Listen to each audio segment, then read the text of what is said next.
어떤 어려움에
예배에 오신 여러분들을 주님의 이름으로 환영합니다. 옆 사람 보고 같이 인사합시다. 당신은 기도의 사람입니다. 당신은 기도의 사람입니다. 아멘. 오늘 우리의 기도를 들으시는 하나님을 찬양하며 경배합시다. 아멘. 이제 역전되리라 다 같이 찬양하도록 하겠습니다.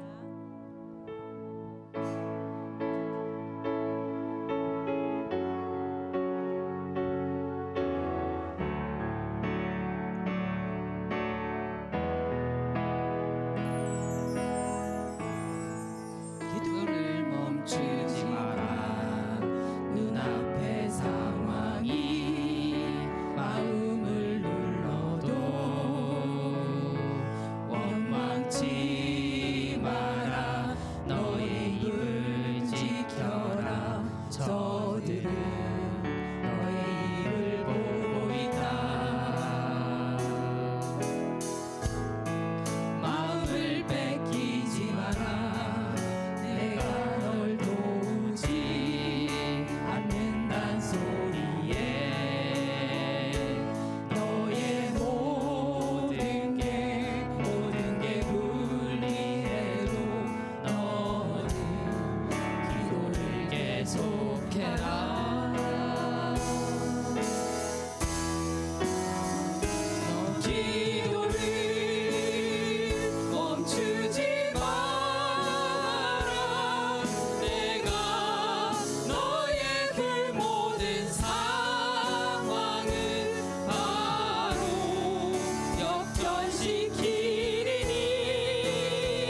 못하실 일 전혀 없네.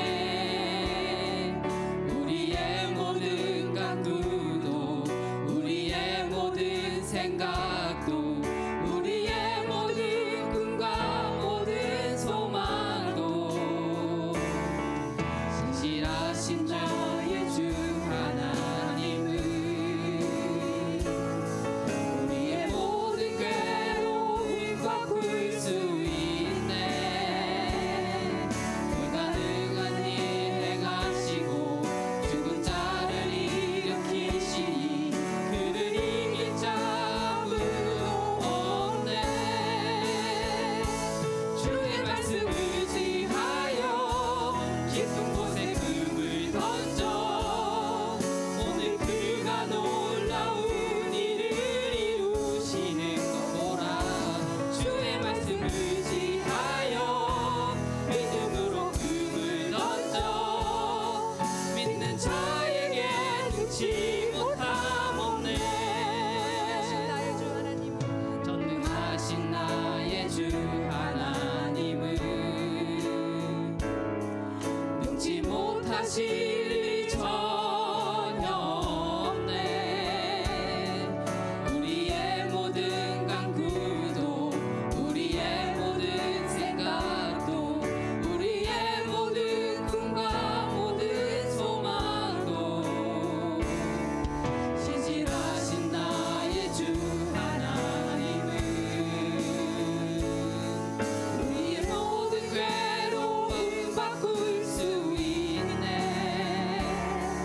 불가능한 일 행하시고 죽은 자를 일으키시니 그를 이길 자 아무도 없네. 주의 말씀 의지하여 깊은 곳에 금을 던져 오늘 그가 놀라운 일을 이루시는 것 보라. 주의 말씀 의지하여 믿음으로 금을 던져 믿는 자에게 능치 못함 없네. 주의 말씀 의지하여 깊은 곳에 금을 던져 오늘 그가 놀라운 일을 이루시는 거라. 주의 말씀 의지하여 믿음으로 금을 던져 믿는 자에게 능치 못함 없네. 믿는 자에게 능치 못함 없네.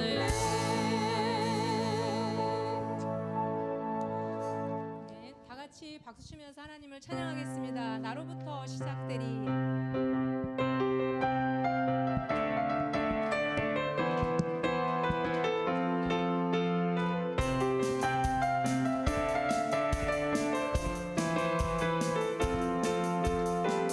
높은 하늘 위로 밝은 태양 떠오르듯이 난 주저하지 않으리. 어떤 어려움에도 주의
오늘 이 시간 예배를 위하여 같이 합심해서 통성으로 기도하기를 원합니다. 하나님, 이 시간도 주님 앞에 나와 예배드립니다. 나의 심령을 만져주시고 나의 영혼이 소생케 되게 하시며 살아계신 하나님을 만나는 귀한 이 자리가 되도록 주여 도와주옵소서. 우리 간절한 마음으로 통성으로 기도하겠습니다. 은혜로우신 아버지 하나님, 이 시간 주님의 은혜를 사모하면서 하나님 앞에 무릎 꿇고 경배하며 예배드립니다. 이 자리를 통하여 살아계신 하나님을 만나게 하옵시고 이 시간을 통해 살아계신 하나님으로 인하여 우리의 영혼에 소생케 되어짐을 경험토록 인도하여 주시옵소서. 낙심된 심령들이 산 소망을 얻게 하여 주시고 여러 많은 걱정과 근심 가운데 쌓여있던 어두운 마음들이 주의 빛으로 말미암아 소멸되고 하나님의 은혜 가운데 다시금 서는 귀한 자리가 되기를 간구하며 소망합니다. 진정과 신령으로 예배드릴 수 있도록 우리에게 성령의 기름 부으심을 허락하여 주시옵소서. 온전히 우리의 생각과 마음이 주님께로 집중되어지게 하여 주시고 또 그러할 때에 주님을 만나고 주님과 함께하는 귀한 이 자리가 될 수 있도록 주님 인도하여 주시옵소서. 예배의 시종을 주님께 맡기오며 예수 그리스도의 이름으로 간구하며 기도드리옵나이다. 아멘. 네가 부를 때에는 나 여호와가 응답하겠고 네가 부르짖을 때에는 말하기를 내가 여기 있다 하리라. 나 여호와가 너를 항상 인도하여 마른 곳에서도 너의 영혼을 만족하게 하며 너의 뼈를 견고케 하리니 너는 물된 동산 같겠고 물이 끊어지지 아니하는 샘 같을 것이라. 아멘. 우리 다 함께 사도신경으로 우리의 신앙을 고백하도록 하겠습니다. 전능하사 천지를 만드신 하나님 아버지를 내가 믿사오며 그 외아들 우리 주 예수 그리스도를 믿사오니 이는 성령으로 잉태하사 동정녀 마리아에게 낳으시고 본디오 빌라도에게 고난을 받으사 십자가에 못 박혀 죽으시고 장사한 지 사흘 만에 죽은 자 가운데에서 다시 살아나시며 하늘에 오르사 전능하신 하나님 우편에 앉아 계시다가 저리로서 산자와 죽은 자를 심판하러 오시리라. 성령을 믿사오며 거룩한 공예와 성도가 서로 교통하는 것과 죄를 사하여 주시는 것과 몸이 다시 사는 것과 영원히 사는 것을 믿사옵나이다. 아멘. 기도하겠습니다. 은혜로우신 하나님, 지난 한 주간도 하나님의 은혜 가운데에서 살아가게 하시고 또 우리를 여기까지 또 이 시간까지 인도하여 주신 것 참으로 감사를 드립니다. 돌아보면 하나님의 은혜와 또한 하나님의 보호하심 가운데에 하루하루 살아가고 있는 우리임을 늘 깨닫습니다. 그 하나님의 은혜 속에 머물러 있음을 기억하고 주님 앞에 하나하나 감사하면서 감사의 고백으로 영광 돌릴 줄 아는 우리 모두가 될 수 있도록 도와주옵소서. 비록 우리의 삶 속에 여전한 어려움이 있고 또 우리 힘과 능력으로 어찌하지 못하는 곤란한 문제들이 있지만 그 속에서도 우리를 위하여 일하고 계시는 그 하나님이 계심을 믿습니다. 또한 하나님의 때에 하나님이 주시는 놀라운 은혜와 능력으로 말미암아 우리의 삶을 역전시키고 가장 좋은 곳으로 인도하여 주시는 하나님이 계심을 믿습니다. 그 믿음의 반석 가운데 견고히 서서 주님을 바라보며 우리에게 주어져 있는 삶의 현실들 하나하나를 넉넉하게 감당하며 이겨나아가는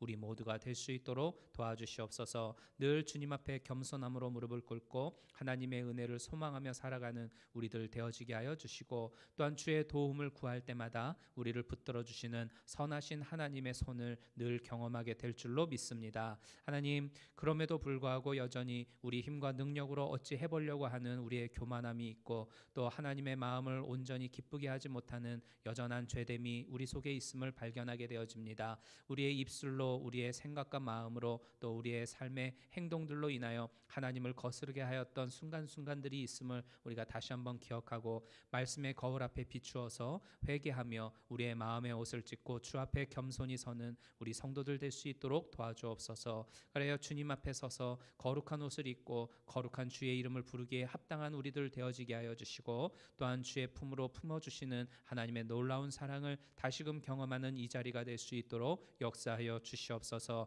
이 시간 예배를 드릴 때에 우리의 마음이 온전히 주님께로 집중되어져 예배드리기를 소망합니다. 우리의 생각과 우리의 모든 것이 하나님 앞에 온전히 집중이 되어져서 주셔서 살아계신 하나님의 음성을 듣고 주의 행하시는 바를 볼 수 있도록 도와주시옵소서. 그래요, 우리의 영혼이 소생케 되어짐을 경험하게 하여 주시고 우리에게 있던 여러 많은 어두움과 또한 걱정과 근심과 두려움들이 깨끗이 소멸되고 빛으로 인도함을 받는 귀한 자리 될 수 있도록 도와주시옵소서. 예배를 위하여 수고하고 애쓰는, 또 교회를 위하여 늘 헌신하는 귀한 우리 지체들이 있습니다. 한 분 한 분마다 성령의 능력으로 채워주시고 감당할 힘과 또한 그 능력들을 더하여 주옵소서. 또한 그들의 수고와 헌신이 더 빛을 발하여서 우리 교회가 견실히 세워지게 하여 주시고 온 성도들이 기쁨으로 더 예배하며 주님 앞에 나아가는 복된 믿음의 공동체가 되어져 나아갈 수 있도록 역사하여 주시옵소서. 예배의 시종을 주님께 맡기오며 예수 그리스도의 이름으로 간구하며 기도드리옵나이다. 아멘.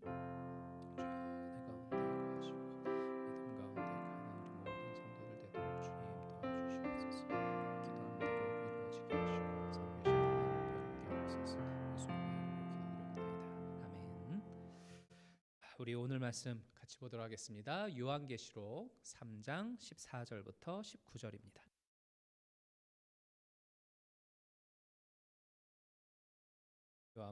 요한계시록 3장 14절부터 19절 말씀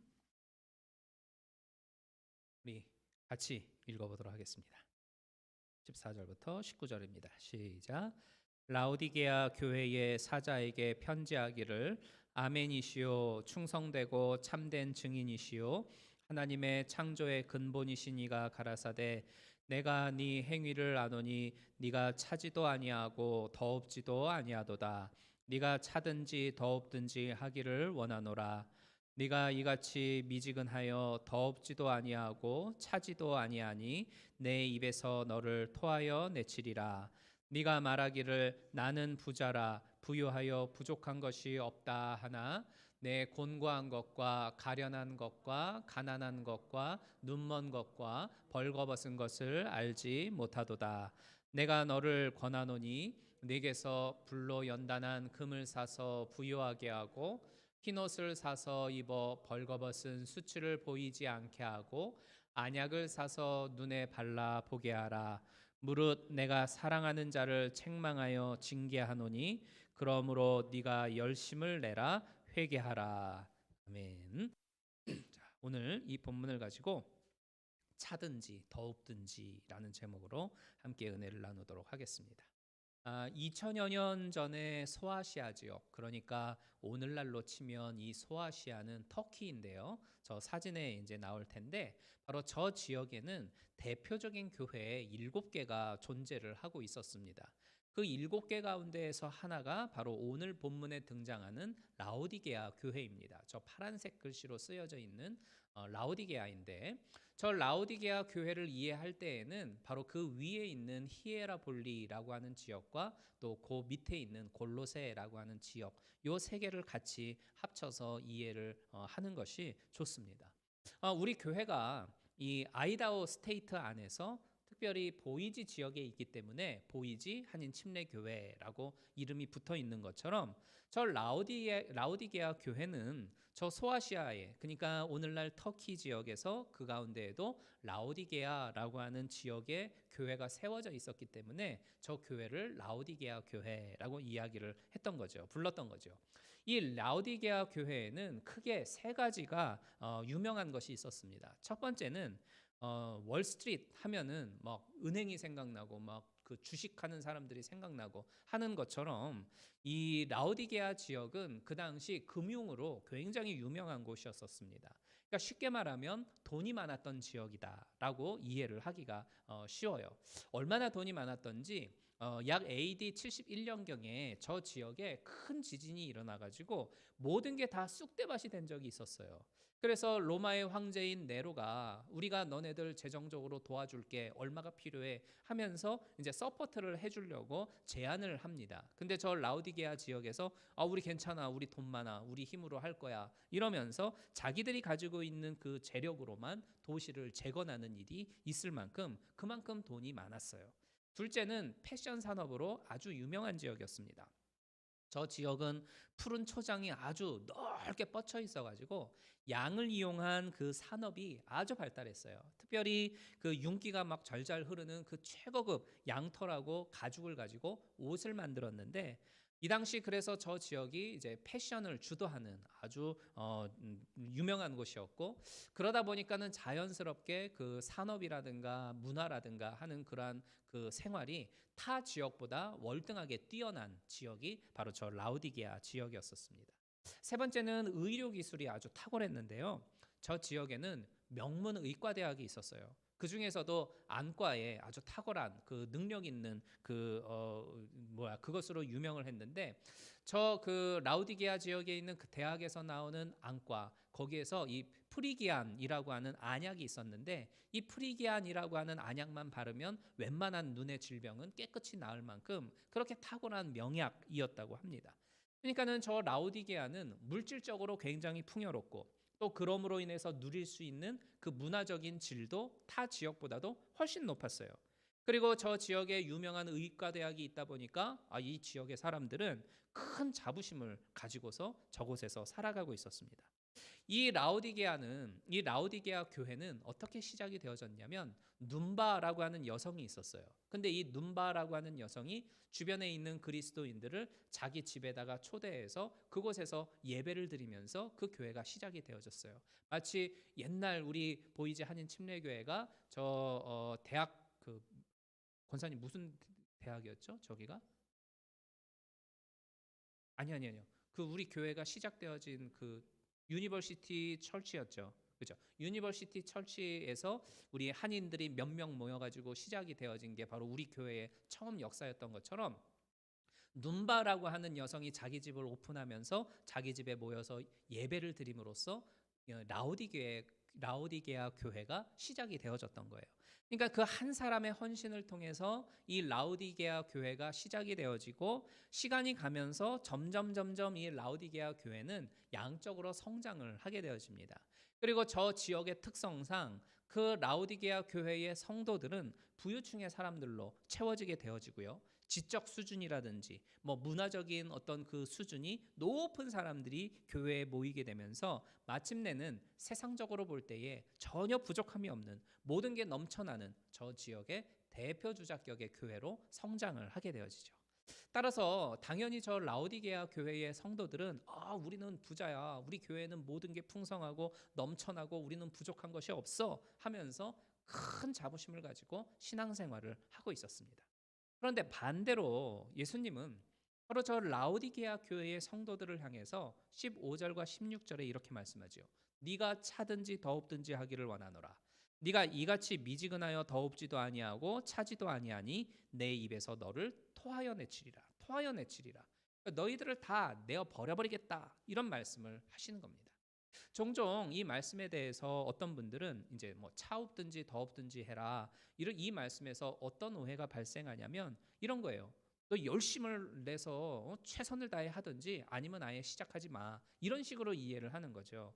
그래서 뭐 뜨겁게 열심히 신앙생활 하든지 아니면 그냥 아예 하지 말든지 이렇게 생각하는 경향이 있어요. 저 미지근하든지 뭐 덥지도 않고 차지도 않고 하는 이 부분을 이렇게 생각을 하는 경향이 있거든요. 근데 이거는 잘못 이해하고 있는 거예요.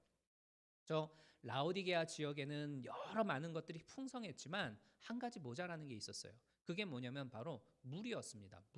물이 부족해가지고 이 물을 다른 지역에서 끌어왔어요. 그 사진에 보면 이 라우디게아의 지역의 윗부분에 히에라볼리라고 하는 지역이 한 5마일 정도 떨어져 있는데 저기에는 뜨거운 온천수가 막 나왔습니다. 저 히에라볼리에서 뜨거운 온천수가 나왔어요. 지금도 그 터키 유명 관광지에 보면 바로 저 지역이 나오고 세계문화유산으로 이렇게 그 등록이 되어져 있는 곳이에요. 사진 다시 한번 돌려봐 주실래요?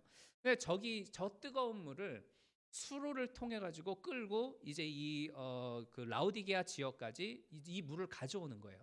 그래서 저 뜨거운 물을 가지고 목욕을 할 때 쓰기도 하고 이제 뭐 치료를 해야 하는 뭐 따뜻하게 이렇게 뜨겁게 해가지고 뭐 발을 담가야 하고 뭐 고쳐야 하는 그런 치료용으로도 저 물을 끌어다가 사용했어요. 그리고 저 뜨거운 물과는 반대로 그 밑에 골로세라고 하는 지역이 있었지 않습니까? 그런데 이 골로세라고 하는 지역에는 아주 차가운 지하수가 나왔어요. 그래서 이 역시 수로를 통해 끌고 와가지고 저 찬물은 식수로 마시는 대로 썼습니다. 그러니까 뜨거운 물은 목욕하는데 찬물은 마시는 데 썼어요. 그런데 이 물들이 수로를 통해서 끌고 오면서부터 어떤 현상이 발생하냐면은 저 뜨거운 온천수는 내려오면서 식어지는 거예요. 뜨거운 물이 식어져서 미지근해지고, 세 번째 사진 한번 보여주실래요? 저 이제 수로거든요. 저 수로를 통해서 저 구멍으로 이렇게 물들을 타고 이제 오는데, 이 오다 보니까 뜨거운 물은 미지근해서 식어져 버리게 되어지고, 찬물도 역시 또 타고 오면서 이게 미지근해지는 거예요. 미지근한 물 마시는 거 정말 별로지 않습니까? 그러니까 이게 뜨거워야 온천수로 쓰면서 목욕도 할 수 있는데 미지근해지니까 이것도 좀 그렇고, 차가워야 저 지역 뜨거운 지역에서 시원하게 마실 수 있는데 이것도 미지근하니까 이것도 또 애매해지는 거예요. 그러니까 이게 온천은 온천대로 쓸 수 없고 마시는 물은 마시는 대로도 쓸 수 없는 아주 애매모호한 물이 돼버려 가지고 결국은 버릴 수밖에 없게 되는 겁니다. 그러므로 차든지 더웁든지 하라라고 하는 이 말씀은 뭐냐면, 찬물이 돼서 쓰임을 받든지 뜨거운 물이 돼서 온천처럼 쓰임 받든지 둘 중에 다 쓰임 받도록 해라, 이 말이에요. 그러니까 에베소서 4장 7절 그 부분을 보면은, 우리 각 사람에게 그리스도의 선물의 분량대로 은혜를 주셨나니 그가 혹은 사도로 혹은 선지자로 혹은 복음 전하는 자로 혹은 목사와 교사로 주셨으니 이는 성도를 온전케 하며 봉사의 일을 하게 하며 그리스도의 몸을 세우려 하심이라. 또 베드로전서 2장 9절에 보면, 오직 너희는 택하신 족속이요 왕 같은 제사장들이요 거룩한 나라요 그의 소유된 백성이니 이는 너희를 어두운 데서 불러내어 그의 기이한 빛에 들어가게 하신 자의 아름다운 덕을 선전하게 하려 하심이니라. 이런 말씀이 나요. 그러니까 차든지 더웁든지 하라라고 하는 이 말씀의 참 뜻은 뭐냐면, 어떻게 해서든지 하나님의 쓰임 받는 사람이 돼서 그리스도의 몸인 교회를 세워 나아가고, 또 세상에서 소금과 빛의 역할을 감당하며 하나님의 아름다운 덕을 선전하며 살아라, 이 의미입니다. 어떻게 해서든지 하나님께 쓰임 받는 사람이 되라. 그런데 이도 저도 아닌 미지근한 사람, 그런 미지근한 신앙의 사람은 하나님이 쓰기에도 아리까리한 사람이 된다는 거예요. 이 쓰기도 뭐하고 버리기도 뭐하고 애매한 사람이 되는 거죠. 근데 아마 이 라오디게아 교회의 성도들이 바로 이것도 아니고 저것도 아닌 아주 애매한 신앙을 가지고 있었던 것 같습니다. 자, 그러면 여러분, 과연 우리들의 현재의 영적인 온도는 과연 어떠합니까? 이 시간이 가면 갈수록, 세월이 가면 갈수록 점점 식어지지는 않고 있습니까? 이 결국에 와서는요, 미지근해져 가지고 이도저도 아닌 애매한 신앙이 되어져 버리지는 않았는지, 내 안에 가지고 있는 주를 향한 열정이 식어져 버리고 하나님을 향한 사랑이 미지근해지지는 않았는지 우리가 스스로를 점검해 보아야 되겠습니다. 예수님은 이 라오디게아 교회의 상태를 17절에서 이렇게 진단을 하셨어요. 너희들이 말하기를 나는 부자라 부요하여 부족한 것이 없다 하지만 내 곤고한 것과 가련한 것과 가난한 것과 눈먼 것과 벌거벗은 것을 알지 못하도다. 순차적으로 볼까요? 먼저 너의 곤고한 것이라고 했습니다. 이 성경에서는 전쟁이 나가지고 쑥대밭이 돼서 아무것도 없는 상태, 그 상태를 가리켜서 곤고하다 이렇게 표현을 해요. 그러니까는 지금 성도들의 그 마음의 상태가, 영적인 상태가 완전히 황폐하게 되어져 가지고 아무것도 없는 상태를 주님은 꼬집어주고 계시는 거예요. 그리고 가련하다라고 했는데, 이 가련한 건 자기 주인한테 쫓겨나 가지고 거기서 슬피 울고 있는 상태를 가련하다라고 말해요. 그러니까 하나님께 쓰임 받지 못해서 버려져서 슬피 울며 이를 갈고 있는 그 상태, 불쌍한 성도의 상태를 말하고 있는 겁니다. 가난한 것이라고 하는 건 겉으로는 부유하지만 마음은 텅텅 비어서 속으로 가난한 그 영적인 상태를 말하고 있고, 눈먼 것이라고 하는 건 세상적인 지식이라든지 학력이라든지 이런 건 많은데 하나님의 세계를 볼 줄 모르는, 영적으로 눈이 닫혀 있는 그 상태를 눈먼 것, 장님이 되었다, 이런 의미로 주님은 말씀하세요. 벌거벗은이라고 하는 것은 부끄러운 걸 부끄러운 걸로 모른다라는 겁니다. 양심이 굳어져 있고 하나님의 말씀이 이렇게 한다라고 말씀을 하고 있음에도 불구하고 내가 죄인 줄 모르고, 죄인 줄 모르면서 또 그 죄에 대한 수치를 모르면서 하루하루를 살아가고 있는 것, 그것을 말씀해요. 그러니까는 이 교회와 성도들은 소위 말하는 돈도 많고 수준도 높고 여러 가지 많은 좋은 그러한 삶을 살아가고 있는 사람들이에요. 그들이 사는 곳에는 이름난 의과대학이 있고 유명한 그 프리기안 안약이 있고 뭐 최고 명품 옷을 입고서 살아갑니다. 즉 겉으로는 우린 가난하지도 않고 곤고하지도 않고 우리는 뭐 잘 입고 잘 먹고 잘 살아. 전혀 우리는 필요한 것이 다 있어. 이런 상황이었어요. 자기들은 부유한 줄 알았어요. 그래서 우리는 부족함이 없어. 자만함 가운데에서 살아가고 있었다는 겁니다. 그러나 주님이 보실 때에 그들은 매우 빈곤하고 눈이 멀어 있고 벌거벗은 상태에서 하루하루를 살아가고 있는, 실상으로는 영적인 수치를 당하고 있는 그런 존재들이었던 겁니다. 그리고 더 큰 문제는 자기들이 그렇게 불쌍한 존재인데도 불구하고 자기의 현실을 전혀 깨닫지 못하고 있음에 주님은 슬퍼히 보고 계셨던 겁니다. 자, 그러면 과연 무엇이 이 라오디게아 성도들의 눈을 멀어버리고 그 마음을 닫아지게 만들었을까? 그 영적인 벌거벗은 수치로 모르면서 살아가고 있었을까? 과연 무엇이 그들을 그렇게 만들었을까? 그들을 둘러싸고 있는 그 외적인 풍요로움 때문이었습니다. 그 풍요로운 환경이 자기의 그 내적인 상태를 살필 줄 아는 영적 눈을 가리고 있었던 거예요. 그러니까 라오디게아 교회는 분명히 풍요롭고 평안한 것은 분명해요. 그런데 그 부요로움과 풍요함이 오히려 더 그들의 신앙을 애매모호하게 만들었던 겁니다. 이도저도 아닌 아주 아리까리한 신앙인의 모습으로 변질시켜 놓았던 거예요. 우리가 처음 미국 왔을 때를 한번 생각을 해볼까요? 우리가 뭐 돈을 잔뜩 싸질머지고 여기 미국에 오지 않는 이상 대부분의 성도들은 없는 것에서부터 출발해가지고 하나 둘씩 모으면서 저축해가지고 지금의 삶을 만들어내셨을 거예요. 저희 같은 경우에도 이번에 이제 총회가 있어가지고 LA에 갔었잖아요. 마침 제가 처음 미국에 도착했던 그 지역 바로 앞에 교회가 있었어요. 모이는 교회가. 그래가지고 시간이 좀 나서 예전에 살던 집에 이제 가봤죠. 옛날 생각이 나더라고요. 처음 2007년도 미국에 왔을 때 박스 주워가지고 이거 우리 상이야 해놓고 박스 위에다가 밥 차려놓고 거기서 밥 먹던 시간들이 이제 떠오르고 방 한 칸에서 우리 영민이까지 셋이 있으면서 거기서 이제 하루하루 자면서 살았던 것들도 기억이 나고 한 번은 이따시만한 바퀴벌레가 막 날아다녀가지고 우리 아내가 하하하 하고 소리 질렀던 그때도 생각이 나고 세상에 이따만한 바퀴벌레 처음 봤어요. 그것도 날아다니는 얼마나 놀랐는지 몰라요. 그런 옛날의 일들이 생각이 나더라고요. 그러니까 그런 시절 처음 시절에서부터 하나 밟고 우리가 여기까지 오게 되어졌잖아요.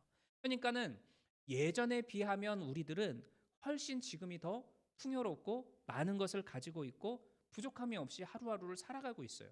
그러니까 이걸 생각해 보면 이건 참 감사한 일이죠. 그죠? 그렇지만 우리의 이 외적인 환경이 더 풍성해졌고 여러 가지 많은 것이 내 삶에 부유함이 있어졌다 할지라도 이게 하나님이 주신 나의 복이야 라는 거에 완전히 빠져 착각하면 안 된다는 거예요. 왜냐하면 거기에 빠져서 착각하며 살아가게 되면 오히려 이 재앙이 나에게 큰 어려움으로 더 닥쳐오게 될 수가 있어요. 예를 들면 우리가 야외에 나가게 되면 야생동물을 이제 종종 만나게 되잖아요. 그러면은 그 앞에 걔네들한테 먹을 거 주지 말라고 표지판 붙어 있는 거 아마 종종 보시게 될 거예요.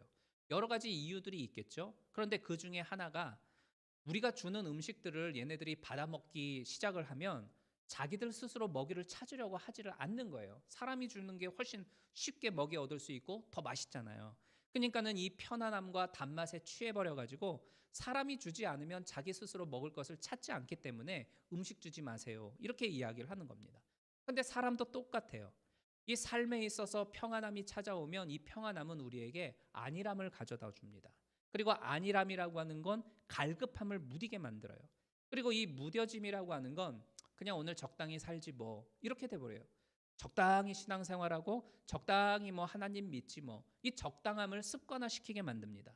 그러면은 이 신앙도 그냥 간신히 유지하는 수준으로 만들어버리게 말고 결국에 가서는 이 내 신앙이라든지 내 영적인 생명이 소멸되어지도록 구렁텅이로 몰고 가게 되는 거죠.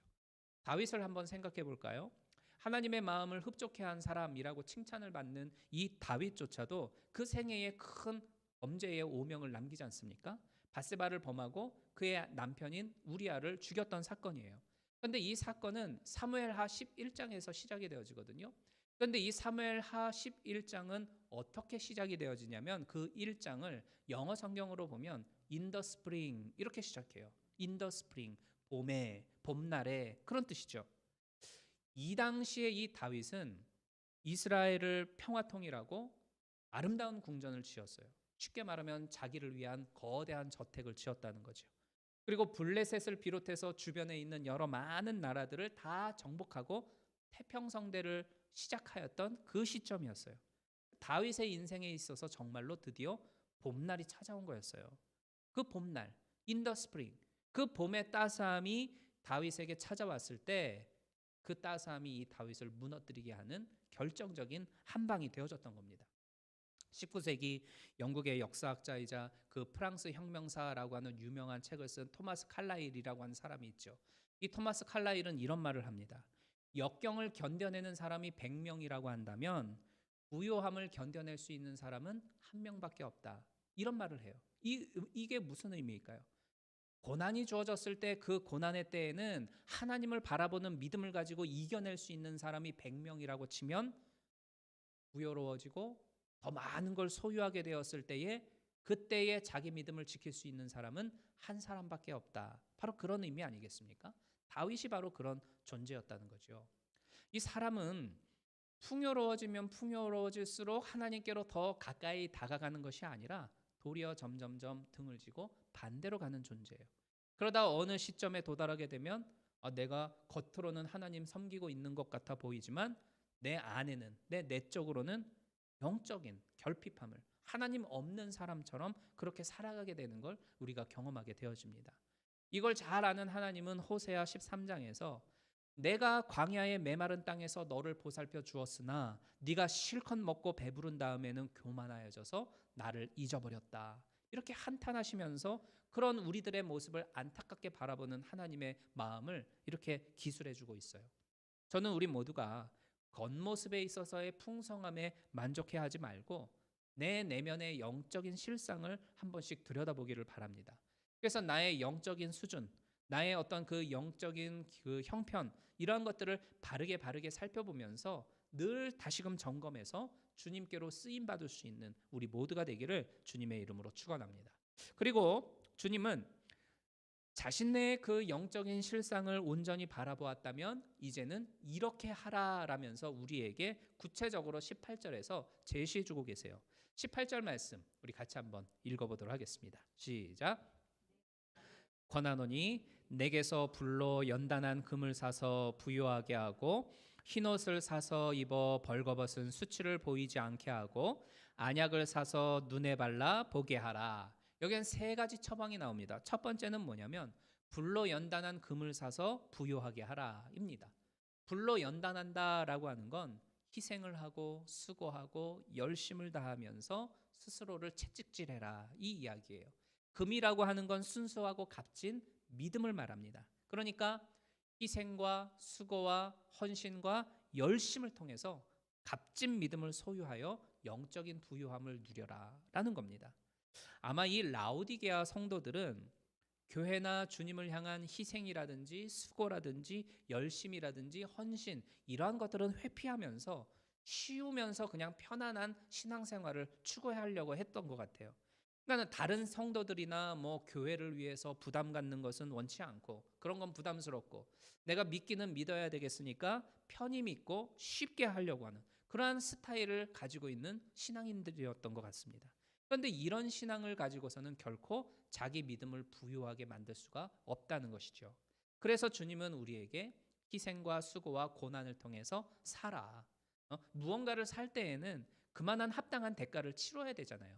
1불짜리를 얻으려면 1불이라고 하는 대가를 치러야 하고 1000불짜리를 얻으려면 1000불만치의 그 값어치를 대가를 치러야 하잖아요. 마찬가지로 희생과 수고와 이 고난이라고 하는 건 누구나가 다 하기 싫죠. 귀찮은데 왜 내가 해야 돼? 딴 사람이 하면 되지. 피하고 싶은 거예요. 누구에게나. 그러나 그 희생과 고난과 헌신과 열심은 훗날에 값진 믿음과 영적인 부요함으로 나에게 합당한 대가로 주어질 것이니까 열심으로 하나님을 섬기라라는 것이 바로 주님의 말씀인 줄로 믿습니다. 두 번째는 흰옷을 사서 벌거벗은 수치를 보이지 않게 하라라고 했죠. 이 흰옷이라고 하는 건 두 가지로 생각을 해볼 수 있어요. 첫 번째는 더럽히지 않는 것, 세상에 물들지 않는 것. 두 번째는 올바르게 살아가는 올바른 행실, 이것을 말합니다. 그러니까 그리스도인으로서 바른 행동을 하고 그리고 그 바른 행동을 통해서 합당한 열매를 맺으면서 이 땅에 살면 그에 걸맞는 아름다운 믿음을 소유할 수 있게 되어진다. 부유한 믿음의 생활을 할 수 있게 된다. 이런 의미예요. 올해 그 남침례교 총회가 캘리포니아에서 있어서 지난주에 다녀왔는데 제가 저녁 시간에 한번 이제 목사님들하고 같이 어울려 가지고 밥을 먹는 시간이 있었어요. 그때 캐나다에서 오신 목사님하고 이야기를 하게 됐는데 그분을 통해서 안타까운 이야기를 하나를 들었어요. 제법 이제 큰 교회의 목사님이었는데 그 자기 교회에 신앙생활 시작한 지 얼마 되지 않은 되게 순수하고 마음이 여린 한 여성 성도가 이제 신앙생활을 시작했대요. 근데 언젠가 구역 예배 모임에 참석을 하게 되어지고 그 구역에 있는 기존의 한 여자 집사님하고 이제 친해지면서 서로 언니 동생 하게 되어졌나 봐요. 그러던 어느 날 그 여자 집사님이 이런 좋은 사업이 있는데 우리 같이 한번 해보지 않을래? 하면서 이제 제안을 해 왔고 뭐 여차저차 해가지고 이분이 돈을 투자를 했는데 돈을 받은 후에 그 여자 집사님이라고 하는 분이 잠수 타고 사라져 버린 거예요. 그러니까 쉽게 말하면 사기를 맞아가지고 재산을 다 날리게 된 겁니다. 그러니까 이 사건 이후로 이분이 교회에 이런 사람들이 있어서 난 이제 교회 신물 난다. 난 더 이상 교회 안 나간다. 이래가지고 교회를 떠났다는 거예요. 되게 안타깝다고 교회에 이런 일이 있어서 그런 이야기를 하시더라고요. 그러니까 오늘날의 교회나 목회자들 또 성도들의 행실을 한번 보십시오. 그들이 가지고 있는 불의한 모습이라든가 그릇된 그 삶의 모습들 때문에 벗겨진 것 같은 그 수치를 주님이 당하시잖아요. 하나님이 당하시지 않습니까? 그러니까 저와 여러분들은 불의에 물들지 아니하고 부끄럽지 않은 그리스도인으로서의 행실을 하며 살아가는 우리들이 되어져야 되겠습니다. 그래서 거룩한 옷을 입고 주님 앞에 서서 온전히 서는 우리들이 될 때에 우리의 믿음이 또 우리의 그 심령이 더욱더 부유해짐을 경험하게 되어진다고 주님은 우리에게 말씀하세요. 세 번째는 안약을 사서 눈에 발라보게 해라 이렇게 말씀을 했지요. 안약하면 이 라오디게아에 있는 프리기아산 이 안약이 최고입니다. 그러니까 이 약만 발랐다 하면 그 눈에 웬만한 질병은 다 사라져서 눈 아팠던 사람들이 반짝하며 여러 많은 것들을 볼 수 있었어요. 그렇지만 이 안약은 프리기아라고 하는 이 안약은 이 육적인 눈은 뜨게 해줘도 하나님의 행하시는 그 신령한 일들은 보지 못하죠. 영적인 눈을 열게는 해주지 못한다는 겁니다. 주님이 말씀하시는 이 안약을 사서 눈에 발라보게 해라라고 하는 이 안약은 영적인 분별력을 말합니다. 그런데 이게 없었던 라오디게아 이 성도들은 자기 자신을 제대로 보지 못하는 영적인 장님이 될 수밖에 없었습니다. 영적인 분별력이라고 하는 게 뭐예요? 이 영안이라고 하는 것은 나의 모습을 온전히 보게 만들고 하나님이 행하시는 비밀한 일들을 보도록 만들어주죠. 그죠? 게하시가 적군들이 아수르의 군사들이 쳐들어왔을 때에 하나님의 불말과 불병거들이 분명히 있음에도 불구하고 그것을 보지 못했던 것은 그 영안이 닫혀 있었기 때문에 게하시는 그것을 보지를 못했죠. 그러니까 영안이 열리면 나를 위하여 행하시는 하나님의 놀라운 일들을 보게 되어져요. 하나님의 행하는 일들을 보게 되고 그것을 통해서 내가 나아가야 할 올바른 영적인 길로 인도함을 받을 수 있어요. 그러면 이 영적인 눈을 열게 해주는 이 안약을 사라라고 했는데 이 안약은 과연 무엇을 말할까? 기도가 바로 영적인 안약입니다. 예레미야 33장 3절에 보면 무슨 말씀이 나옵니까? 너는 내게 부르짖으라. 내가 너에게 응답하겠고 네가 알지 못하는 크고 비밀한 일들을 너에게 보이리라. 그러니까 내가 지금 어디로 가야 할지 알지 못해요. 내 자녀가 어느 삶의 방향으로 나아가야 이 자녀가 잘 될지 모르잖아요. 모를 때에, 알지 못할 때에 크고 비밀한 일들을 너에게 보여주겠다. 누가요? 하나님이 나에게 보여주겠다는 거예요. 근데 무엇을 통해서? 기도를 통해서입니다. 너는 내게 부르짖으라. 기도를 통하면 영적인 눈이 열려지게 되어지고 하나님의 비밀을 알게 하는 그 통로로 인도해 주시겠다라는 것입니다. 하지만 라오디게아 교인들은 기도하지 않았어요. 기도하지 않으니까 영적인 장님이 되었던 겁니다. 이 자리에 계신 우리 성도 여러분들, 기도하기로 결단하십시오. 그 기도가 바로 나의 영안을 밝게 만들어주고 하나님이 행하시는 신령한 세계를 보도록 만들어줍니다.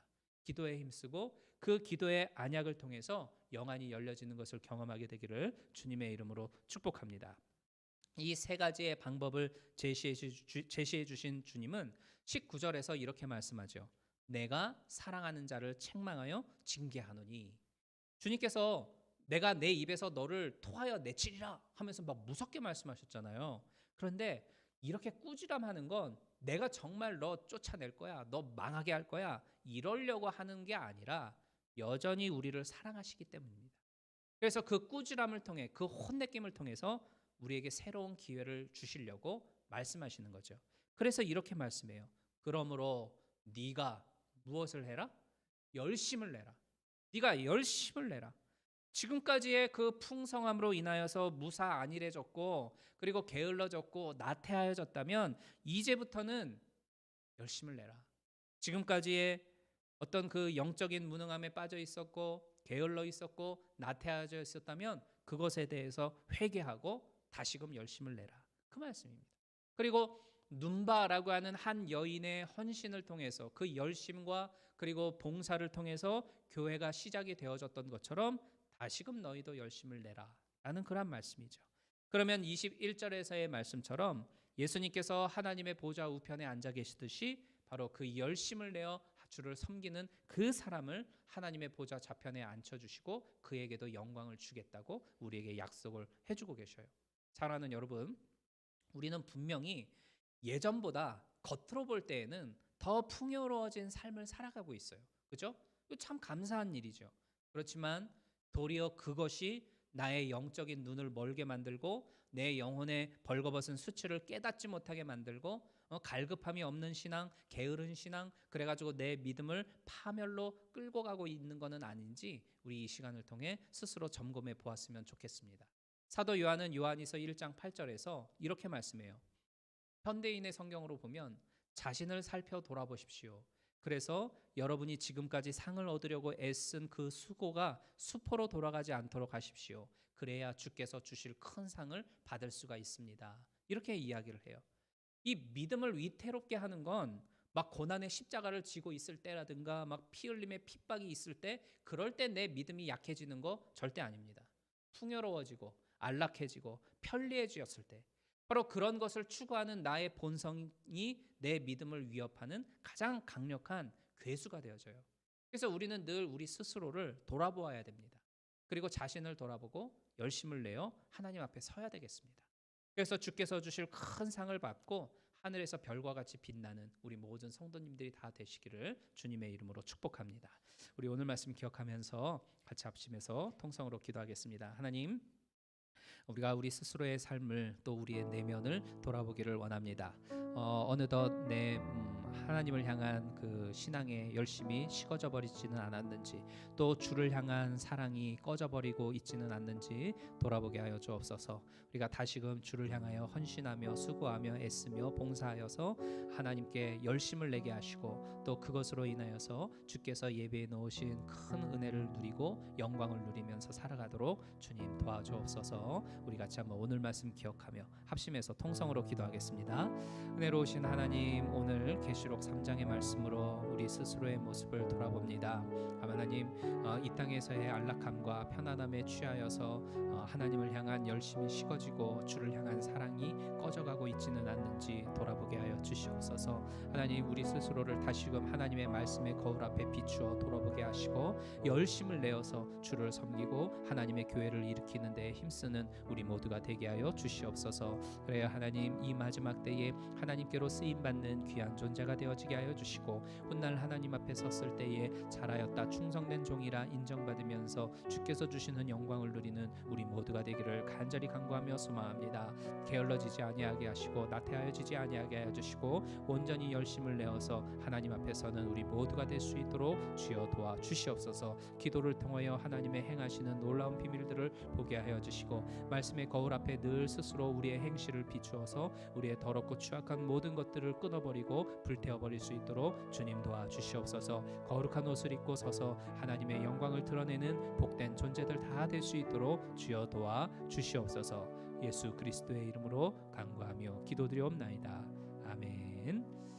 하나님, 어느덧 우리의 삶 속에 안일함과 게으름이 찾아오지는 않았는지 오늘 말씀을 통하여 돌아봅니다. 주를 향하여 열심을 품게 하여 주시옵소서. 하나님이 세우신 교회와 또한 주의 행하시는 일들을 위하여 우리가 헌신하며 수고하며 애쓰게 하시고 그것을 통하여 주님 앞에 영광 돌리며 살아가는 우리 모두가 될 수 있도록 도와주시옵소서. 말씀의 거울 앞에 늘 우리 스스로를 비추어서 우리의 행실과 우리의 살아가는 모습을 돌아보게 하시고 하나님께로 더 가까이 나아가는 우리 모두가 되기를 소망합니다. 또한 기도에 열심을 내어 우리의 영안이 열려지게 하시고 그 열려진 영안을 통하여 하나님의 행하시는 놀라운 비밀들을 보면서 살아가는 우리 성도님들 될 수 있도록 도와주시옵소서. 또 거룩한 행실과 옷을 입고 이 땅을 살아감으로 말미암아 하나님께 영광을 돌리고 그리스도의 아름다운 향기를 품으며 살아가는 우리 모두가 되게 하여 주옵소서. 그래요 훗날 하나님 앞에 섰을 때에 잘하였다 충성된 종이라 칭찬받으면서 주님이 주시는 영광을 누리며 기뻐하는 우리 모든 성도님들 될 수 있도록 역사하여 주시옵소서. 예수 그리스도의 이름으로 간구하며 기도드리옵나이다. 아멘. 잠깐 주보를 통해서 교회 소식 전해드리도록 하겠습니다. 다음 주 주일은 정교인 야외 예배로 드리게 되었습니다. 그래서 아침 예배 9시 30분 예배는 드리지를 않고요. 11시에 마운틴뷰 공원에서 예배를 드립니다. 그래서 모든 성도님들은 마운틴뷰 공원으로 11시까지 모여주시면 되겠습니다. 주차장이 협소한 관계로 될 수 있으면 교회에다가 차를 세우시고 천천히 걸어와 주시면 좋겠어요. 한 5분이면 충분하니까요. 어린 아이들을 데리고 있는 우리 부모님들은 아이들만 저기다가 이제 내려주고 다시 교회로 오셔도 괜찮고요. 방법은 알아서 하시되 될 수 있으면 이곳에 차를 세워 두시면 좋겠습니다. 그래서 11시에 이제 우리 주일학교랑 유스그룹도 11시에 같이 어른들하고 예배를 드리고 이제 식사하고 몇 가지 게임하면서 정말 오래간만에 성도들 간의 교제를 나누는 좋은 시간 갖도록 하겠습니다. 그래서 다음 주에 오실 때에는 그냥 가벼운 옷차림으로 다음 주에 좀 덥다고 그래요. 그래서 잘 준비하셔서 평안한 옷차림으로 오셔서 교제 나누는 좋은 시간 가졌으면 좋겠습니다. 그리고 제가 지난 월요일부터 목요일까지 남침례교 총회에 잘 다녀왔습니다. 여러분들에게 보고해야 할 몇 가지를 좀 말씀드려 볼게요. 첫 번째는 그 침례교 총회에서 우리가 결의한 것이 이제 크게 두 가지로 나누어서 이야기를 해볼 수가 있겠는데, 첫 번째는 그 리거렌 목사님 아시죠? 그 윌로우 크릭 처치인가? 아마 그럴 거예요. 목적이 이끄는 삶이라고 하는 그 베스트셀러를 쓴 그 목사님이신데, 작년에 리거렌 목사님이 그 교회에 여성 사역자 3분을 목사 안수를 주는 일이 있었어요. 그런데 우리 아시다시피 침례교단에서는 여성 목사님의 안수는 인정하지를 않죠. 그 비성경적이라고 이제 믿고 있기 때문에 그 일은 행하지를 않는데, 리고렌 목사님이 이제 작년에 그 일을 행하셨어요. 그러다가 그 우리 남침례교의 그 3대 신학대학교 가운데 하나가 이제 사우스 웨스턴 세미너리가 있는데, 이 사우스 웨스턴의 총장님께서 우리 침례교단에서는 절대 여성 목사 안수 안 된다 이러는 바람에 이제 이게 이슈가 돼 버려 가지고 남침례교단에서 그 리거렌 목사님하고 그 교회를 남침례교단에서 이제 빼야 된다라는 그 이슈가 일어난 거예요. 그래가지고 이번에 이제 투표로 붙이게 되어진 거죠. 근데 이제 투표를 하기에 앞서서 다음 회기로 넘기자 이래가지고 조금 이제 민감한 문제가 될 수가 있어가지고, 왜냐하면 리거렌 목사님이 조만간 은퇴를 하시거든요. 그리고 그 윌로우 크릭 처치가 이 침례교단에서 큰 이제 교회에 속하다 보니까 아무래도 조금 부담이 있죠. 그래서 올해 하지 못하고 다음 회기로 넘기자. 요래서 그 한 가지 안건은 그렇게 치루어졌고, 그 두 번째는 우리 침례교단에서는 번영 신학은 이단으로 취급한다. 이런 이야기를 했어요. 이 번영 신학이라고 하는 건 뭐냐면 우리가 예수 믿고 구원받으면 질병에서도 치료되어지고 고침받게 되어지고 그리고 물질적으로도 부유해진다. 쉽게 말하면 그런 겁니다. 그러니까는 과거에 순복음 교단에서 이야기했었던 뭐 그 삼중복음, 뭐 오박자 축복, 뭐 이런 거가 같은 그런 내용들입니다. 그래서 우리 침례교단에서는 하나님은 그런 하나님이 아니다. 하나님은 단순히 성도들에게 뭐 물질적인 복을 주기 위해 그들의 질병을 고치기 위한 하나님으로 존재하지는 않는다라고 이야기를 하면서 그것으로 포커스를 맞추는 것은 이제 교회에서 하지 않기로 이렇게 결의를 했죠. 저는 사실 이 두 가지가 다 마음에 안 들어요. 왜냐하면 성경에 보면은 하나님이 드보라라고 하는 여성을 선지자로 써서 필요할 때 쓰셨던 것을 우리가 볼 수 있죠. 그래서 여성에게도 목사로서의 안수를 주고 여성 목사로서 할 수 있는 그 일들을 할 수가 있는 여지가 얼마든지 있어요. 그리고 요즘 세대에 남자 여자 구분하면서 뭐 남자는 이거 할 수 있고 여자는 이거 못하고 그런 거는 구시대의 유습이죠. 그래서 그 부분은 이제 사실 마음에 안 들죠. 그리고 그거는 저는 인정할 수가 없고 그래서 반대표 던지고, 두 번째는 번영 신학이라고 하는 부분입니다. 그러니까는 이 신앙생활을 할 때에 한쪽으로 치우치는 것은 항상 위험해요. 신앙이라고 하는 건 항상 이 밸런스를 맞추어서 균형을 이루는 것이 무엇보다도 중요하거든요. 그런데 성경을 보면 하나님이 분명히 하나님을 믿고 섬기는 사람에게 주시는 그 축복이라고 하는 건 물질적인 것과 굉장히 연관돼 있고 건강의 복, 자녀의 잘 되는 복, 장수의 복 이런 것들과 연관이 되어져 있어요. 그죠? 신약에 와서도 예수님을 보면 예수님이 하셨던 대부분의 일들은 병든 자를 고치고 죽었던 사람을 살리고 그 사람들의 삶을 부유하게 했던 것을 우리가 볼 수 있어요. 그러니까는 하나님이나 예수님이나 뭐 성도들의 그 실질적인 현실의 삶의 문제를 외면하시는 분은 절대 아니었어요. 도리어 그들에게 복을 주시고 그들이 현실의 세계에서 더 잘 살 수 있도록 복의 복을 주시는 분이 하나님이고 우리 주님이었거든요. 그러니까는 그런 하나님은 아니야라고 한쪽으로 치우치는 건 잘못된 거예요. 그래서 저도 그 부분은 반대다. 그래서 나는 반대표 던졌죠. 그래서 나는 그래도 끝까지 하나님은 복의 하나님이다라고 나는 설교할 거야. 이러면서 이제 다짐을 하고 이제 왔는데 여하튼 침례 교단은 바로 그런 신학을 가지고 있습니다. 그래서 우리가 어찌 됐던 침례 교단에 속해서 침례 교회를 이루고 있는 만큼 그 부분에 대한 어떤 그 이해는 조금 가지고 있는 게 필요하다 싶어서 여러분들에게 말씀을 드리고 있는 거예요. 두 가지였습니다. 첫 번째는 여성 목사 안수는 안 된다라고 하는 문제였고, 두 번째는 번영 신학은 우리 교단에서는 더 이상 설교의 주제로 삼지 않는다라는 내용이었습니다. 그러나 우리 교회를 담임하고 있는 저는 두 가지 다는 너무 치우친 잘못된 거다 이렇게 생각을 하고 있고, 또 그 방향으로 저는 신앙생활하고 있고 여러분들을 이끌어 나아가려고 합니다. 그래서 여러분들은 어찌 됐든 우리 교회는 어찌 됐든 성경적으로 생각하고 성경적으로 신앙생활하고 성경적으로 믿고 나아가면 그만인 거예요. 네. 광고 뭐 하나 빼먹었나요?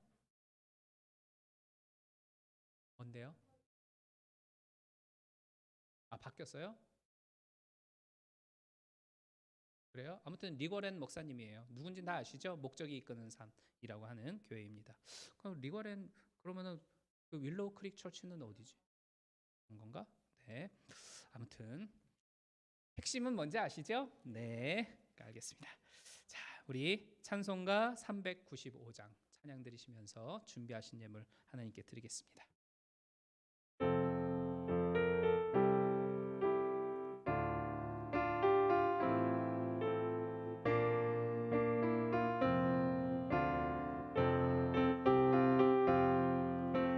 너 시험을 당해 범죄치 말고 너 용기를 다해 곧 물리쳐라. 너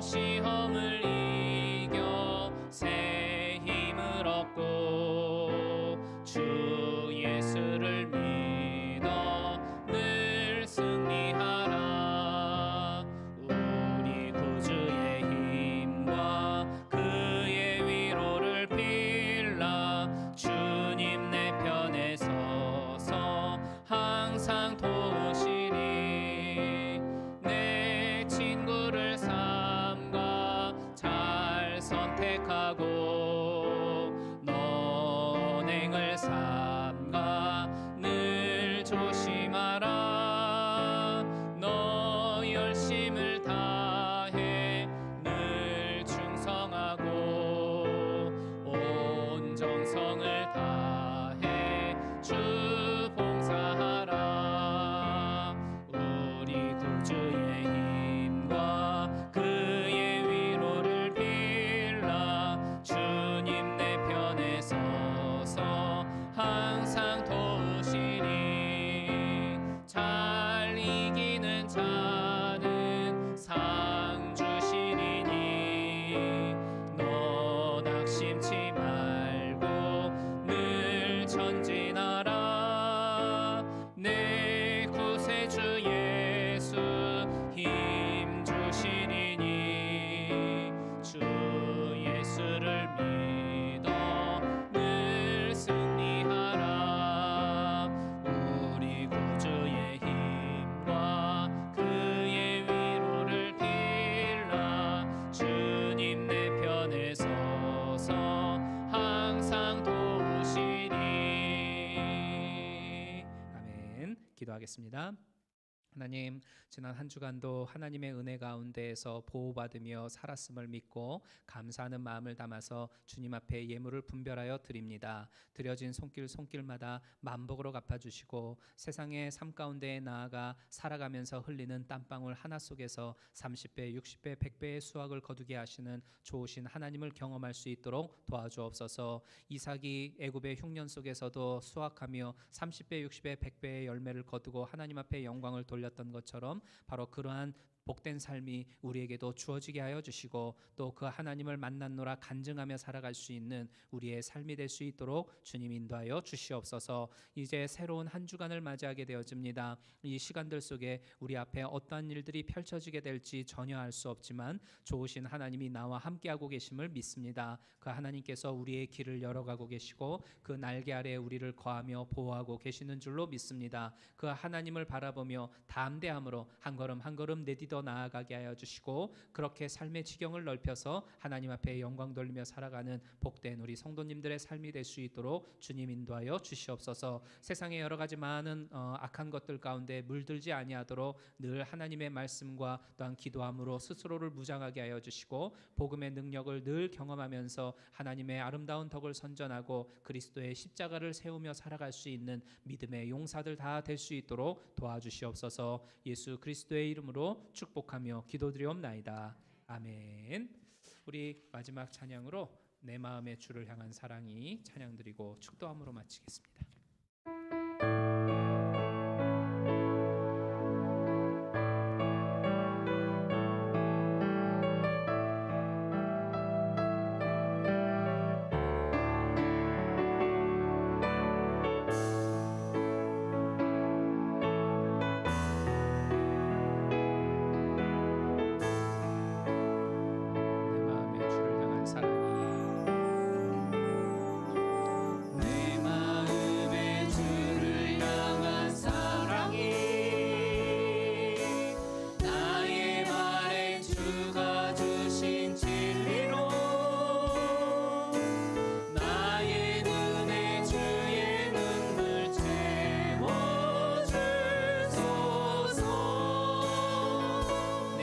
찬양의 향기가 내 입술에 찬양의 향기가 두 손에는 주를 닮은 섬기니 나의 삶의 주의 흔적 남게 하소서.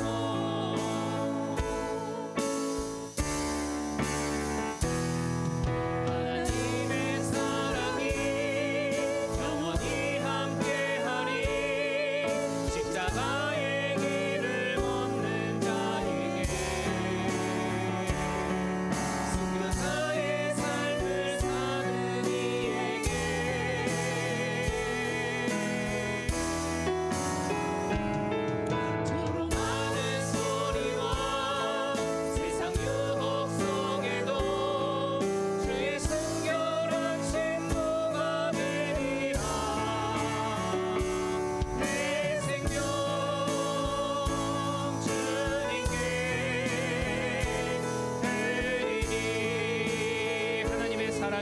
영원히 함께하니 하나님의 사랑이 영원히 함께하니 십자가의 길을 걷는 자에게 순교자의 삶을 사는 이에게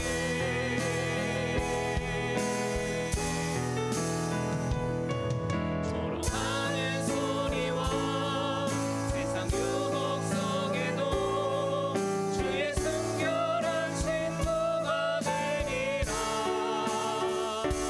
내 생명 주님께 내 생명 주님께 내 생명 주님께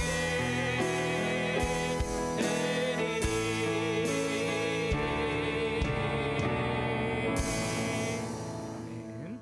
지금은 우리 주 예수 그리스도의 무한하신 은혜와 아버지 하나님의 극진하신 사랑하심과 성령님의 감화감동 교통 역사하심이 늘 하나님 앞에 온전히 서며 주를 향한 열심을 품고 더욱더 뜨겁게 주를 사랑하고 헌신하며 살아가는 우리 모두가 되게 하여 주옵소서. 그래 훗날 하나님 앞에 섰을 때에 별과 같이 빛나는 영광을 누리고 그 기쁨 가운데 함께하는 우리 모든 성도님들이 되어지기를 예수 그리스도의 이름으로 간구하며 축원하옵나이다. 아멘.